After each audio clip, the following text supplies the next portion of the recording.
bugungi Science and Innovation Awards 2025 tantanali taqdirlash marosimiga xush kelibsiz azizlar.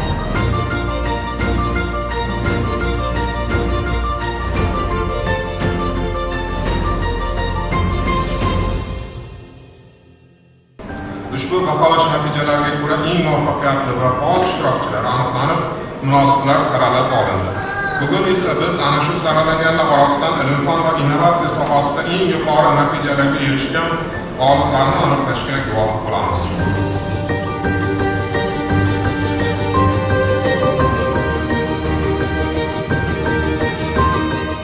Nominatsiya g'olibi Raqobat siyosati va iste'molchilar huquqlari tadqiqotlari markazi.